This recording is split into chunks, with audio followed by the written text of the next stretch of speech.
Poetry Slam, Mark Naser.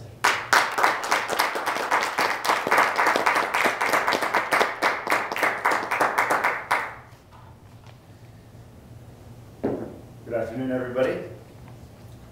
Good afternoon, everybody. As some of you may know, I volunteer in a high school in an ESL class.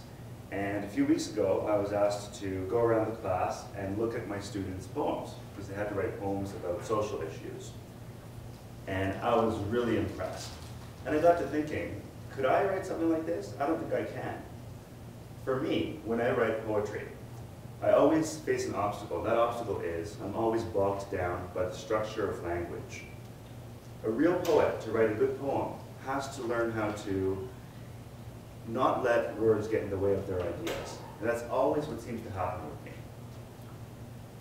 Poetry is jazz on paper. It's the art of improvisation. It's the art of saying what you can, expressing it however you can, in whatever way that you want, whatever way that you desire. Now, even though there are countless poetic forms, and poetry is something that's been practiced for centuries upon centuries, it's not really something that factors into the modern reading experience, is it? I'd like you all to clap once if you've read a poem or a book of poetry, and an email doesn't count, in the past month. Just clap once. Okay, more of you than I thought. And it's interesting because more of the females in this room have read poems than the males. Part of that, I think, is because poetry is regarded as a little bit feminine. It's seen as dealing more with raw emotion, feelings, and mood than hard, concrete facts. And you can't even contextualize it in a story. Sometimes you can, but poems are usually not in story form. They're usually a few verses dealing with a raw emotion of human existence.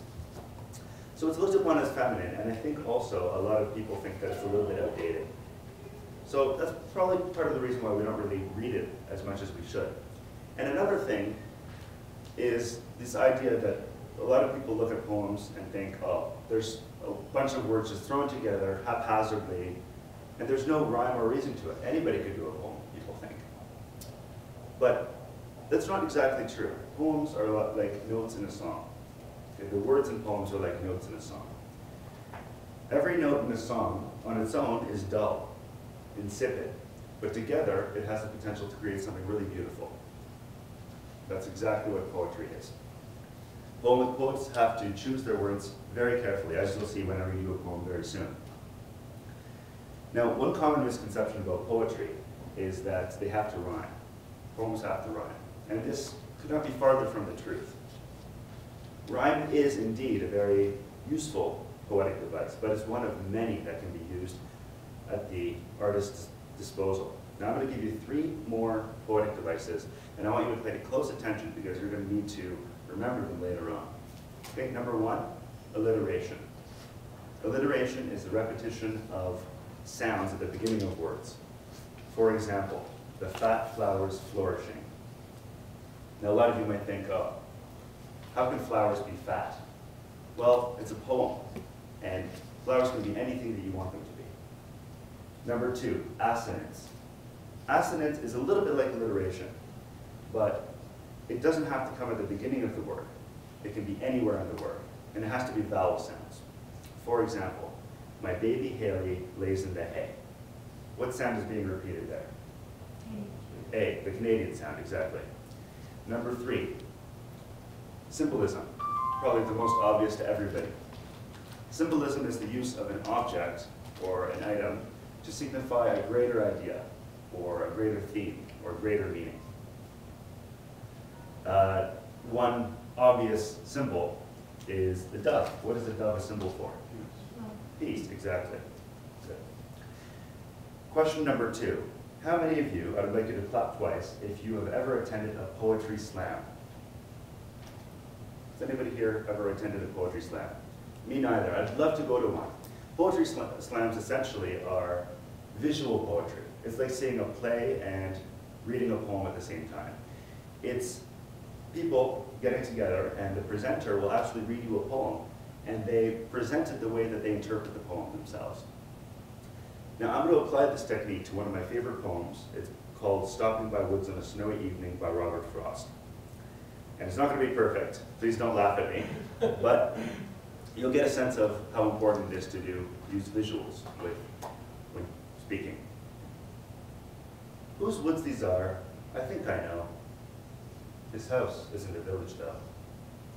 He will not see me stopping here to watch his woods fill up with snow.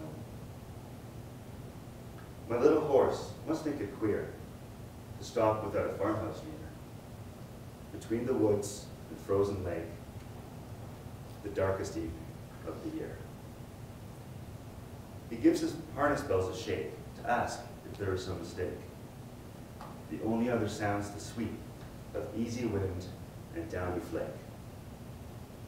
The woods are lovely, dark and deep, but I have promises to keep. And miles to go before I sleep.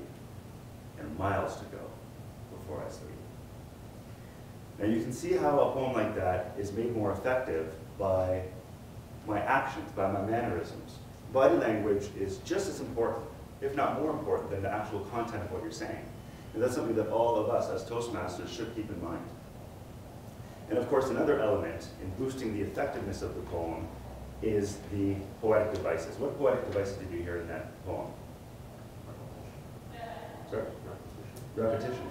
Absolutely. Anything else? Sorry? There was rhyming. There was rhyme. Good. There was some alliteration. The woods are lovely, dark, and deep. And very subtly, there was some assonance. The poem says, without a farmhouse near. Without a farmhouse. And it's subtle, but beauty lies in the subtlety, especially for poetry. Now, part of the reason that the poem was effective was because it wasn't overloaded with poetic devices. It was to the point and it was subtle. And this is something we should all take notice of. And as a little side note, this is the first speech where I basically just wrote the point form notes down, instead of actually writing word for word what I want to say and then hoping to memorize it verbatim. I just wrote down the points here, and did I really need my notes much? Not at all. I don't need it. I can speak from the heart because this is me using poetry in my speech, and my speech coincidentally happens to be about poetry. So I'd like to leave you with a quote from the great poet T.S. Eliot. He said, "Poetry may make us from time to time a little more aware of the deeper, unnamed feelings which form the substratum of our being, to which we rarely penetrate, for our lives are mostly a constant evasion of ourselves." Thank you.